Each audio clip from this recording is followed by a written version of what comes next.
Samedi 29 novembre 2025, c'est le dernier samedi du sport du mois de novembre et nous allons faire notre premier samedi du sport du mois de décembre la semaine prochaine par la grâce de Dieu. Les amis, nous faisons un petit retour en arrière pour essayer de comprendre où nous étions et où est-ce que nous allons. Il était question de Jean chapitre 15, versets 1 à 17, Jean chapitre 3, verset 15. Il était aussi question de Jean 14, Jean 16. Qu'est-ce que nous recherchions dans tout ça?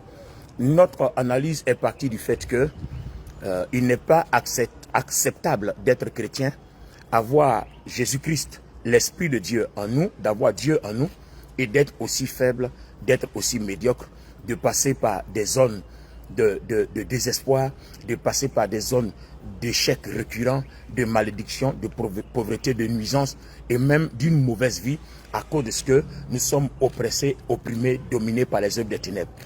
Alors que la parole de Dieu nous dit que si le Christ, Jésus-Christ nous a franchis, nous serons réellement libres. Si le Fils nous a franchis, nous serons réellement libres. Mais la parole dit aussi que nous comprendrons la vérité, nous connaîtrons la vérité et la vérité nous rendra libres.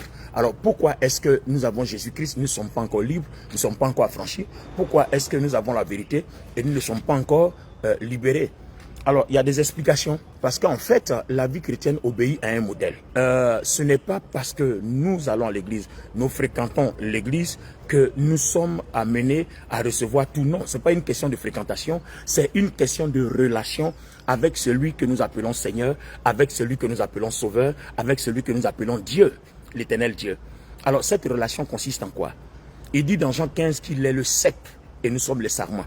Donc il est le tronc d'arbre et nous sommes la branche. Donc Dieu visite le tronc d'arbre visite la branche. Donc il dit bien que si nous ne sommes pas connectés à lui, nous ne pouvons rien faire. Mais il dit si nous sommes connectés à lui, nous porterons du fruit. Mais si nous ne sommes pas connectés, nous sommes mal connectés, nous serons coupés et jetés au feu. Donc on est en train de comprendre que la relation est une union entre le Christ et nous. Toujours dans le prolongement de Jean 15, 1 à 17, il dit que si nous portons du fruit en abondance, que nous prouvons ainsi que nous sommes disciples, alors demandons tout ce que nous voulons au Père en son nom, il nous l'accordera.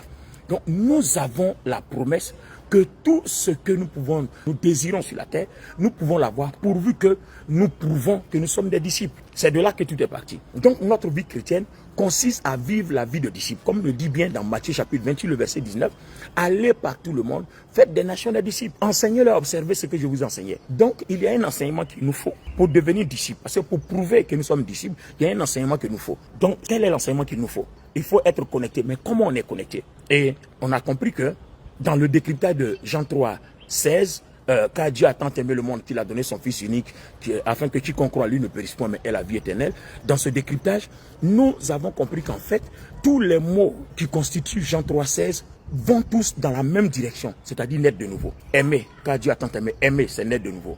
Qu'il a donné son Fils unique, afin que quiconque croit que Jésus est le Christ, est né de Dieu. Donc, celui qui aime est né de Dieu. La vie éternelle.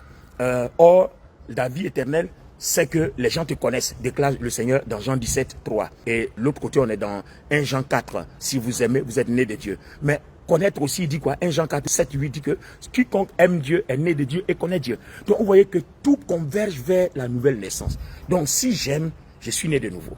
Jésus disait dans Jean 3, à Nicodème, si tu n'es pas né de nouveau, tu ne peux pas être sauvé, tu ne peux pas aller au ciel. Autrement dit, tu n'es pas connecté à Christ. Autrement dit, tu n'es pas mon disciple. Donc, on a compris que la vie chrétienne consiste à une véritable relation, à une véritable nouvelle naissance. Et cette nouvelle naissance-là consiste en quoi? On s'est servi la semaine dernière de Romains chapitre 12, verset 1 à 2. Et Romains chapitre 12, 1 à 2 dit quoi? Il dit au verset 1 d'offrir nos corps à Dieu. Parce que le problème, c'est que nous sommes faits d'esprit, âme et corps. Mais notre corps est rempli de péché, est rempli de méchanceté. Donc nous sommes plutôt dominés par les passions de notre corps au lieu d'être dominés par notre esprit qui lui a des choses bonnes qui viennent de Dieu. Donc comment on doit faire? Comment est-ce que nous allons faire? Alors Romains dit d'offrir notre corps. Maintenant la question, comment offrir notre corps? Le verset 2 de Romains 12 dit, nous devons donc faire quoi? Nous devons changer de façon de penser. Nous devons changer de mentalité. Maintenant, la question aussi, comment on change de mentalité? Alors aujourd'hui, on a essayé de répondre, on a dit, en se servant de la vérité. Donc, en disant la vérité, mais est-ce qu'en disant la vérité, tout de suite, on est libéré des œuvres des ténèbres? Est-ce qu'en disant la vérité, on devient plus fort que la sorcellerie, on devient plus fort que l'occultisme, on devient plus fort que les démons et toutes les œuvres des ténèbres? Comment ça se passe?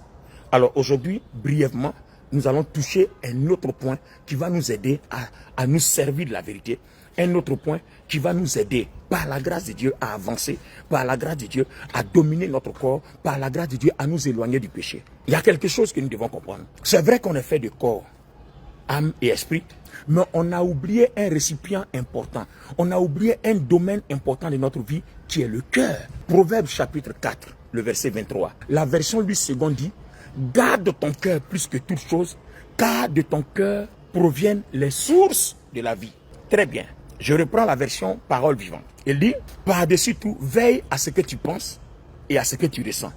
Car tes pensées et tes affections modifient ta vie. Donc tout ce que je pense et tout ce qui m'affecte modifie ma vie. Ah, c'est fort. Alors, regardez bien ce que lui second dit et regardez bien ce que parole vivante dit tel que je viens de le citer. Maintenant, allons-y dans la version King James en français. Le même Proverbe chapitre 4, verset 23. King James en français dit quoi?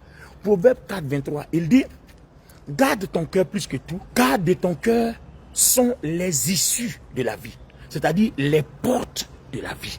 Autrement dit, quand Dieu veut entrer dans ta vie, c'est par ton cœur qu'il trouve la porte. Quand le diable aussi veut entrer dans ta vie, c'est par ton cœur qu'il trouve la porte. Donc, si nous sommes faits d'esprit, d'âme et de corps, c'est que Dieu entre par l'esprit et le diable entre par le corps. Et n'oubliez pas, tout ça transite par le cœur. Donc, quand ce qui est dans mon esprit veut aller visiter mon corps, il passe par le cœur.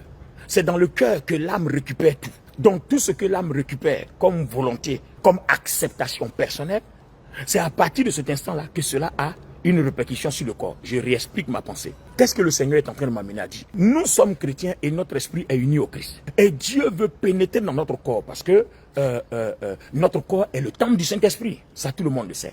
Donc, Dieu veut pénétrer dans notre corps. Donc, si Dieu veut pénétrer dans notre corps, il ne quitte pas mon esprit directement pour aller dans le corps. Non. Il dépose le plan. Il dépose sa volonté, son envie d'habiter mon corps dans mon cœur. Et c'est mon âme qui récupère et mon âme lui donne la permission. Donc, c'est la même chose. Quand le diable aussi veut contrôler ta vie, qu'est-ce qu'il fait? Il passe par le corps. Il émet des tentations. Mais il ne va pas aller directement dans le corps. Il émet des tentations. Et la tentation là vient dans les pensées de nos cœurs. Comme Dieu aussi émet son signal dans les pensées de nos cœurs. Et c'est à partir des pensées de nos cœurs que nous récupérons. Et ce que nous récupérons, c'est ce qui se produit. Donc là, nous venons de toucher un aspect important de la manifestation de la puissance de Dieu dans notre vie. Alors, pour comprendre ce fonctionnement-là, je vais aller dans Genèse le chapitre 6, le verset 5. Genèse le chapitre 6, le verset 5 dit quoi? Attention. Dieu a vu que l'homme est mauvais, mais la méchanceté de l'homme est venue de quoi? Il dit la méchanceté de l'homme dans Genèse chapitre 6 verset 5. Là je suis toujours dans la version King James en français. Si vous prenez King James en anglais, vous comprendrez bien. Il dit bien, l'imagination des pensées du cœur de l'homme sont mauvaises. Et il y a un mot important. Il n'a pas dit les pensées du cœur de l'homme sont mauvaises, mais il dit l'imagination des pensées du cœur sont mauvaises. Pourquoi il dit imagination des pensées du cœur? Regardez bien. Tout ce que vous faites entrer dans votre cœur, c'est ce qui forme la pensée. En fait, voilà le problème. Donc, tout ce que vous regardez, tout ce que vous attendez, ce sont des choses qui se transforment en images. Je prends le cas biblique.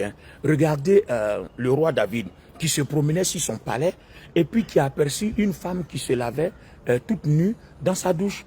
La femme d'Uri, c'est comme ça que le roi, à partir de l'image qu'il a vue, il n'a pas pu s'en débarrasser. C'est devenu une pensée. Et une fois que ça devient une pensée, c'est comme si vous êtes enceinte de quelque chose. Et une fois que vous êtes enceinte, à tort ou à travers, tôt ou tard, vous allez accoucher. Donc, toute image qui rentre dans notre cœur devient une pensée. Donc, quand cela forme une pensée est la force de notre volonté. Donc, quand cette force-là est conçue dans votre cœur, elle ne peut plus vous lâcher jusqu'à ce qu'elle s'accomplisse. C'est pour ça que nous devons faire entrer soit de bonnes images ou alors les mauvaises images qui veulent entrer, il faut les refouler. Et c'est en cela que se servir de la vérité va nous aider. Parce que Éphésiens 4, 24 dit, quand la vérité entre en nous, la vérité nous rend saints et la vérité nous rend purs. Il dit, soyez transformés, soyez régénérés. Donc, il n'y a que la vérité qui entre en nous, puisse nous régénérer, puisse nous transformer et puis nous rendre purs. Donc voilà l'explication, la paraphrase que je donne d'Éphésiens 4, 24.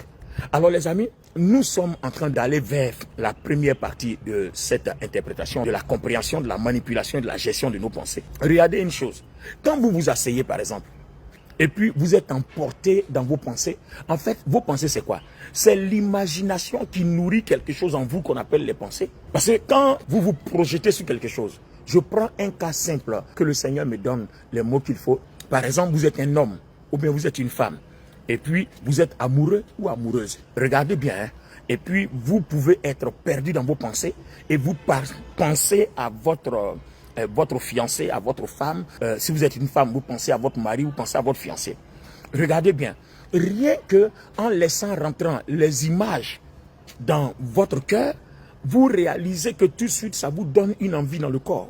Tout de suite. Et si jamais vous n'arrêtez pas, que vous continuez, ça vous pousse à pécher. Donc si vous ne refoulez pas, si vous ne combattez pas ces images, que vous laissez volontairement entrer dans votre cœur, une fois que ça conçoit une pensée, que vous êtes enceinte spirituellement de cette chose-là, parce que vous pouvez être spirituellement enceinte de la mauvaise façon et spirituellement enceinte de la bonne façon. C'est-à-dire quand l'image vient de Dieu, vous êtes enceinte de la bonne façon, mais quand l'image vient du diable, vous êtes enceinte de la mauvaise façon. Et soit enceinte de la mauvaise façon, vous accouchez du mal, et enceinte de la bonne façon, vous accouchez du bien.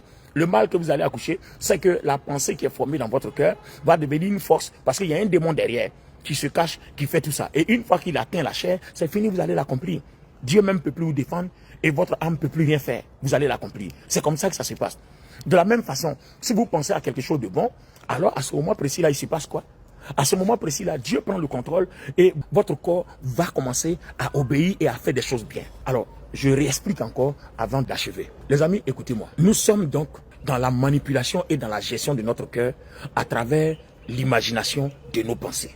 L'imagination des pensées de notre cœur. Quand je pense à quelque chose, c'est pour ça que justement, si vous êtes un homme que vous voyez une belle femme passer, que vous commencez à vous focaliser sur ses rondeurs, ou bien si jamais vous avez aperçu une femme nue, ou bien vous allez à la plage, vous voyez des gens dans leur maillot de bain ou bien à la piscine, si vous vous focalisez dessus, vous commencez à concevoir des pensées qui vont plus tard devenir négatives et nocives pour vos vies.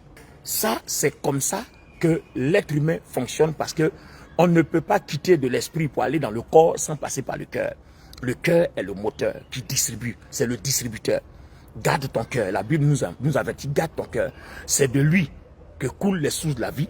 Et la version King James dit que le cœur, c'est les portes de la vie. Donc si la guérison doit entrer dans ton corps, il passe par ton cœur. Si la vie de Dieu doit entrer dans ton corps, il passe par ton cœur. Toutes les bénédictions, toutes les grâces, toutes les faveurs doivent trouver leur route dans le cœur. Si ton cœur n'ouvre pas la porte, ne donne pas la route, alors rien ne passe. Alors le cœur est un domaine que Dieu ne va jamais forcer. Le cœur est un domaine que Dieu ne va jamais obliger. Donc, si vous ouvrez votre cœur, il dit, je me tiens à la porte, je frappe. Si tu entends ma voix que tu ouvres, j'entrerai. Donc, en fait, le cœur est le domaine où tout le monde négocie. Dieu négocie, le diable négocie. Mais Dieu dit, si tu entends ma voix que tu ouvres, j'entrerai. Je dînerai avec toi. C'est-à-dire, je serai un avec toi. Et alors, ce que je suis, tu le seras aussi. Et tu seras béni. Alors, c'est comme ça qu'on peut être affranchi du péché. Donc, tout péché que nous commettons, qui nous domine, commence d'abord, il trouve d'abord sa racine dans notre cœur, à travers l'imagination de nos pensées. Et tout le bien que nous faisons aussi trouve sa racine dans nos cœurs à travers l'imagination de nos pensées. Donc les amis, c'est comme ça que ça se produit. Et c'est de cette façon-là, quand vous arrivez à Genèse 11, que les gens qui étaient en train de bâtir la tour de Babel, c'est comme ça que Dieu les a dispersés. Il dit, voici le fruit de l'imagination de leurs pensées. Ils ont commencé à bâtir une tour de la terre jusqu'au ciel. Et là maintenant, la force qui est en eux est telle qu'on ne peut plus rien faire. Donc, vous voyez que quand l'imagination que vous faites entrer a conçu une pensée et que votre conviction, toute votre volonté est assise dessus, récupère cela, ça devient une force. Soit si c'est du mal dont le diable se sert, soit si c'est du bien dont Dieu se sert. Donc qu'est-ce que nous devons faire désormais? Il va falloir sélectionner les images qui entrent en nous. Et c'est là que la vérité joue son rôle. C'est-à-dire toutes les images qui entrent en nous doivent être fondées sur les Écritures, fondées sur la vérité. Je prends un petit exemple et je m'arrête là. Par exemple, quand je suis en train de prier pour des malades en tant que pasteur, je n'ai rien dans ma tête. Quand je prie pour les malades, l'imagination que je mets dans les pensées de mon cœur, je sais que je suis en train de voir le malade guéri. Si tu pries pour un malade que tu n'es pas en train de le voir guéri, il ne guérira pas. Si celui-même qui reçoit la guérison aussi n'est pas en train de se voir guéri, il ne guérira pas. Donc, il faut avoir l'image que tu es en train d'être guéri. C'est ce qui s'est passé dans Nombre 21, je crois, le verset 5 à 6 par là, où les enfants d'Israël, ayant désobéi à Dieu, Dieu a envoyé des serpents brûlants, où ils ont commencé à mourir en grand nombre. Quand ils ont crié à l'Éternel, ils ont dit à Moïse de supplier Dieu d'éloigner les serpents brûlants. Dieu a dit à Moïse, je n'éloignerai pas les serpents, mais fais-toi un serpent d'airain, dépose sur une perche. Quiconque, ayant été mordu par un de ces serpents, va devant la pêche et regarde la pêche, il est guéri. En fait, c'est quoi? Quand vous regardez la pêche, vous avez une image. Donc, l'image que vous projetez dans vos pensées, c'est de cette image-là, de cette pensée-là que Dieu se saisit à partir de cette image-là. Et puis, il produit votre guérison. En fait, c'est ça. Et là aussi, Jean 3, 15, 16, il dit, comme Moïse éleva le serpent d'airain dans le désert, il faut de même que Jésus-Christ, le Fils de l'homme, soit élevé, afin que quiconque croit en lui ne périsse pas, mais ait la vie. Ça veut dire quoi? Ça veut dire que quand je prie pour un malade, pendant que je vois sa guérison, mais la guérison là, c'est Christ qui l'a compris. Donc je vois Christ à la croix. C'est par ces maîtres ici que nous sommes guéris. Donc il y a cette image que je projette dans les pensées de mon cœur et je vois, je conçois donc la pensée de guérison en voyant Christ crucifié à la croix, son corps déchiré, le sang qui coule, en voyant Christ de part et ses mains de part et d'autre, son côté percé, le sang qui coule. Et c'est à ce moment précis là que dans mon cœur, je conçois la force et la puissance de la guérison, car la prédication de la croix est une folie pour ceux qui périssent, mais pour nous qui sommes sauvés, elle est une puissance de Dieu. Par ces maîtres ici, nous sommes guéris. Et voilà un peu, les amis, comment la chose se fait. Donc, l'imagination de nos pensées, fondée sur la vérité, libère nos cœurs de tout ce qui est impureté. Parce que si l'imagination de nos pensées est fondée sur la vérité, alors c'est la lumière de Dieu. Parce que Dieu est la vérité, le chemin, la vérité et la vie, le Christ. Donc, le Christ, par le Saint-Esprit, se saisit des pensées de nos cœurs. Et puis maintenant, une fois que notre âme, à partir de notre cœur, puise de ce qui est du Christ, comme le dit Ephésiens 6:10, la chose maintenant commence à visiter notre corps. C'est à partir de là qu'un enfant de Dieu peut vivre et s'abstenir de rapports sexuels. C'est-à-dire, tu peux avoir des envies, mais ces envies-là sont anéanties déjà à partir de l'imagination des pensées de ton cœur, parce que l'imagination des pensées de ton cœur n'est pas focalisée sur la sexualité, n'est pas focalisée sur la convoitise, la séduction, mais sur la vérité. Toutes les images que tu projettes dans ton cœur, c'est la vérité. Donc, ça fait que la vérité te rend libre. À ce moment précis-là, la vérité commence à faire son travail de t'affranchir et de te rendre libre. Si vous voulez essayer, moi je l'ai essayé et ça fonctionne très bien. La parole de Dieu ne ment pas sur ce point-là. Essayez, vous allez voir, ça fonctionne très bien, très bien. Alors, je peux même dire que c'est une très grande révélation de la parole de Dieu qui permet à un enfant de Dieu d'expérimenter une vie de sainteté, une vie de vérité, une vie de paix. Parce que on est chrétien et puis dominé par le péché, on est fatigué, on se demande toujours, on nous dit arrêtez de pécher, ne soyez plus en colère, aimez votre prochain, ne soyez plus jaloux, ne soyez plus méchants. Mais on ne nous a jamais enseigné comment on fait pour ne pas être méchant. C'est vrai, on veut bien être gentil, on veut bien aimer, on ne veut pas être méchant. On veut bien aimer notre prochain, on veut bien ne plus nous mettre en colère, on veut bien changer. Mais comment on fait? Si on a prié, on a jeûné, on a tout fait, mais quand on sort, ça est toujours là.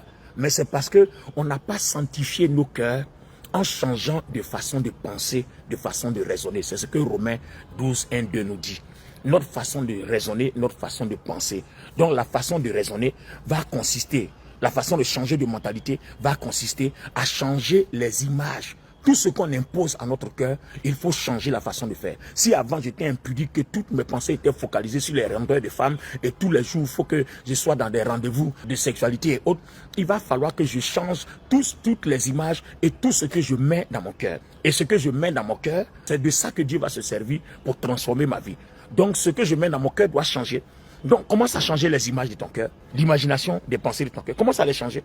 Commence à mettre de bonnes choses. Commence à penser à autre chose. Et quand ces mauvaises pensées-là viennent, parce qu'il faut savoir qu'il y a un démon à côté, il faut refouler. Et quand tu commences à refouler, le démon aussi s'éloigne. En fait, c'est ça le travail.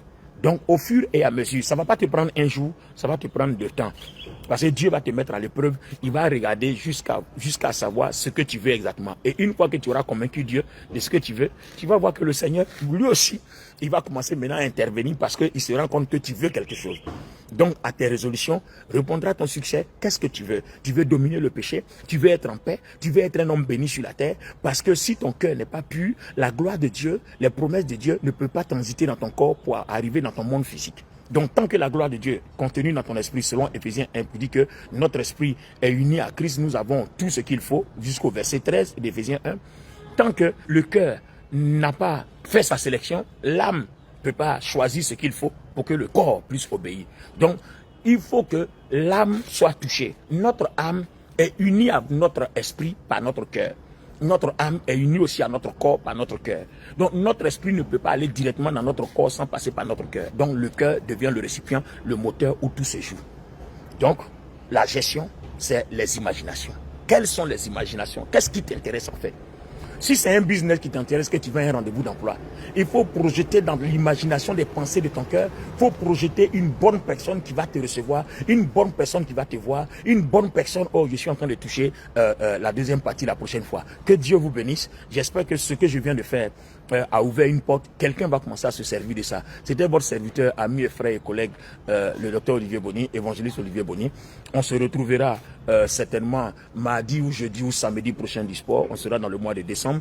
Alors, après-demain, c'est le 1er décembre. Déjà, bon mois de décembre à vous. Et restons en prière par la grâce de Dieu. Ce mois de décembre sera spirituellement surchargé. Mais si l'imagination des pensées de nos cœurs permet à la vérité, à la lumière, à la puissance de Dieu d'entrer dans nos cœurs, alors la puissance de Dieu, à partir de notre cœur, sera diffusée dans notre âme et dans notre corps. Et on sera à l'abri de tout. On reposera à l'homme du Tout-Puissant. Shalom chez vous. Vous pouvez, pour ceux qui veulent prier avec moi, je suis à Abidjan. Voilà, c'est 2 plateaux, boulevard Latrie, la rue K42, porte 121, église CSVJC. Voilà, si vous mettez par Yango, église CSVJC, vous retrouverez l'endroit tranquillement. Communauté source de vie. Que Dieu vous bénisse. Shalom chez vous. Bye bye.